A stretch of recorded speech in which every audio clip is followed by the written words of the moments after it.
Барс базарында жүрміз, Алматы қаласында. Бүгін 30 сәуір 2023 достар. Алматы қаласы жексенбілік базар. Бүгін біз минивендерді ұсынатын боламыз сіздерге. 6,5 миллионға осындай Honda 2004 жылғы 2.4 автоматымен, оң жақтағы тізгін рулімен, құймалы дискісімен, 18 регион номерімен осындай Honda Odyssey автокөлік жабық екен. Honda Odyssey көріңіздер, хабарласыңыздар. Көліктің жағдай осындай. Автокөлік 7 орындық минивэн. Өстіп минивэн іздеп жүрген кісілерге осындай варианттар бар. Көріңіздер, хабарласыңыздар. Келесі көлігіміз Alphard. Toyota Alphard 2004 жылға 2.4 бензин автомат. Алдыңғы жетек 8 миллион 800, бағасы келісімді дейді. 705, 325, 67, 67, немесе 707, 387, 97 номер телефондарына хабарласып қойсаңыздар болады. Автокөлік минивэн 7 орындық велюр салонымен осындай әйгілі автокөліктердің бірі.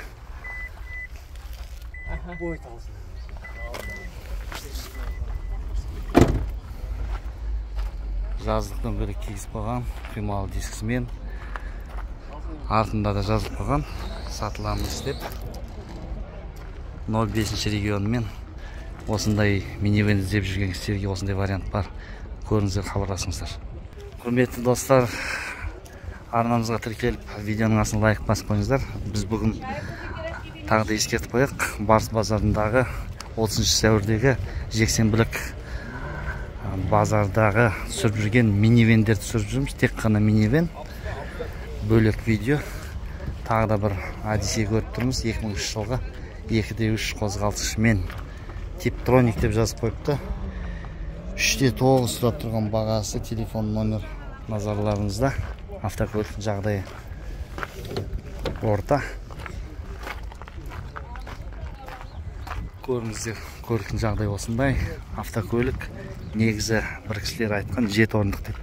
7 орындық болғанда артқы 2 орын 2 адам отырады, ортасында 3 адам отырады, алдында 1 адам отырады. Сонымен алдындағы жүргізушімен 7 орындық болады ғой. Бұлай тех паспорт бойынша 6 орын болып есептеледі.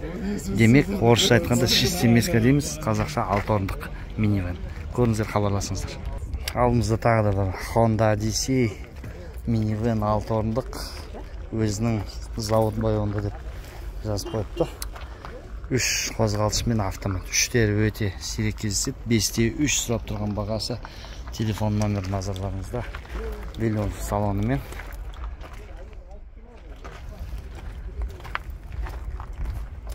Бұл көліктің жағдайы кішкене тауыр, төбесінде рейлингі бар. Өздеріңіз көріп тұрғандай 02 регионымен. Көріңіздер, хабарласыңыздар. Таза жапондық нұсқа. Тағы да бір қазақтан кеткен минивэн Toyota Alphard 2.4 қозғалтқышымен, автоматымен 8 миллион 700 деп сұрап тұр екен. Толық жетекте екен. Автокөлік толық жетекте 2006 жылға. Бұл көліктің жағдайы осындай. Автокөлік нағыз жұмыскер көліктердің бірі қазір еліміздегі. Көріңіздер, осындай минивэн іздеп жүрген кісілер болса, хабарласып қойыңыздар. Тағы да бір әйгілі минивэннің біреуі Toyota Ipsum, оң жақтағы рулімен. Көбісі байқағандай жапондық нұсқада бұл минивендер. Бағасын білейік. Toyota Ipsum 96 жылғы 2 қозғалтқышымен, автомат 4.2 сұрап тұрған бағасы. Номер телефон экранда назарларыңызда. Автокөлікте ортасында 3, артында 2, алдында 1 орын, сонымен 6 пассажирлық орын. Автокөліктің жағдайы жақсы.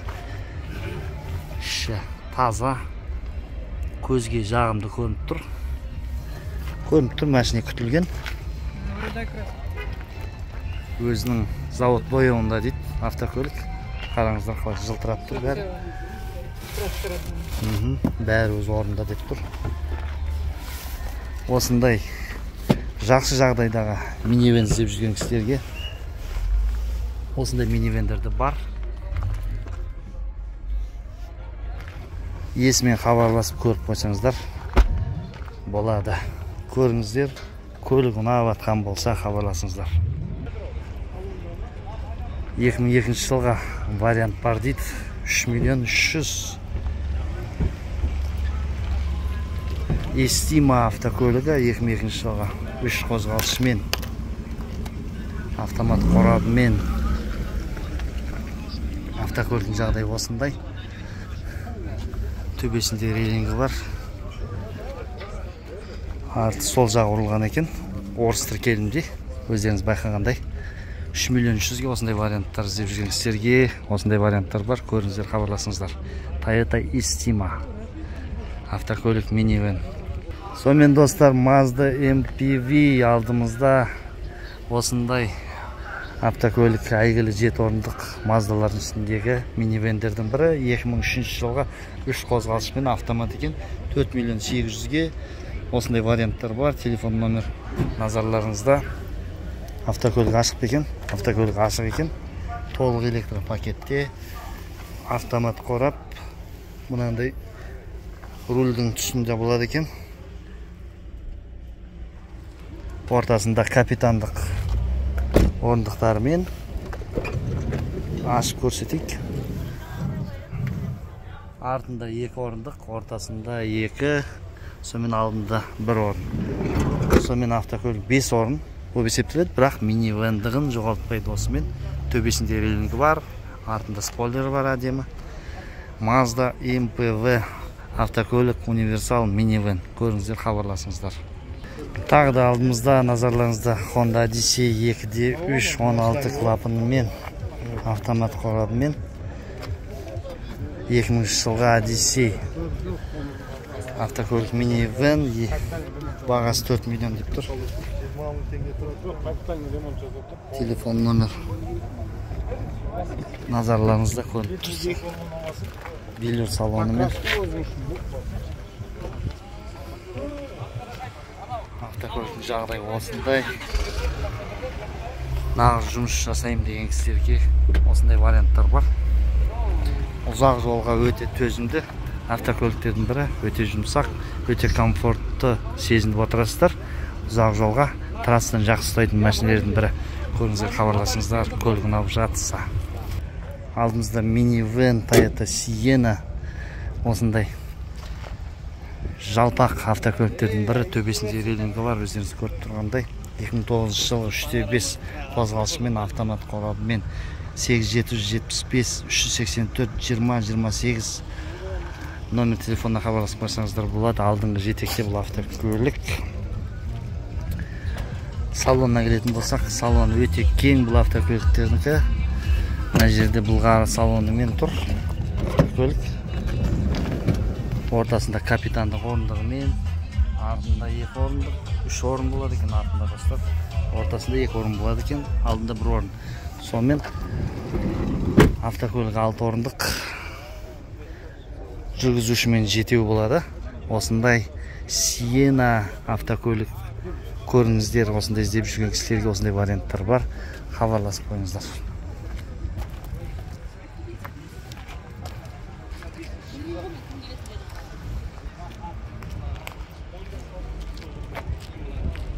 Сонымен тағы да бір минивэн, келесі Estima автокөлігі, оң жағы рулімен. 93 жылға свежий деп жазып қойды. 2.4 автоматымен 5 миллион сұрап тұрған бағасы. Телефон номер назарларыңызда. Автокөлік капитандық орындықпен, ортасында 2 капитандық орын, артында 3 орын. Тура жағы Sienna'ның прототипі, бірақ рулі оң жағында. Төбесінде мынандай багажы мен автобоксы бар достар. Ұзақ сапарға өте ыңғайлы көліктердің бірі. Отбасыңызбен немесе той томалаққа барып қайтатын көліктердің бірі. Көріңіздер, көлік ұнап жатса, көлік иесімен хабарласып қойыңыздар. Тағы да бір минивэн назарларыңызда Toyota Sienna 99 жылға осындай көгілдір түсті екен. Бұл автокөлік 7 орындық. Бағасы 5 миллион 500 деп тұр. Қазақ тіркелімдегі автокөлік 8705 63-30-11 төбесінде рейлингі бар көліктердің бірі. Автокөлік оң жақтық несі сырылып қойылған ба көрініп тұр. Бұл Sienna, бірақ LE комплектациясында автокөлік негізі жақсы. Бұл бірінші поколение болып есептеледі. Бұл Sienna'лар. Автокөлік алатын болсаңыздар өкінбейсіздер. Қазіргі шығып жатқан қаңылтыр салондағы автокөліктерден мынау әлдеқайда жақсы. Біліп қойсаңыздар.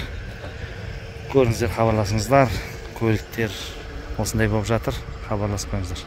Тағы да бір минивэн түсіріп жіберейік. Honda Odyssey оң жақтағы рулімен 2003 жылғы 2.3 қозғалысымен автомат бензин дейді. Телефон номері назарларыңызда. Сұрап тұрған бағасы 5 миллион теңге. Автокөлік 6 орындық минивэн. Ұзақ сапарға шығатын автокөліктердің бірі. Абсолюттік нұсқада. Абсолюттік нұсқа деген ішінде бәрі бар деген сөз. Өзіне тиесілі. Кондиционер дейміз ба, тағы да басқа. Толық электропакетімен жүреді. Көріңіздер, автокөлік ұнап жатса хабарласып қойыңыздар. Сонымен құрметті достарым, менің оқырмандарым, бүгінгі видео обзор осындай болды. Барыс базарындағы видео пайдалы болған болса, лайк басып, міндетті түрде өз пікірлеріңізді қалдырып отырыңыздар. Ал біз сіздермен келесі жексенбіге дейін қоштасамыз. Аман сау болайық.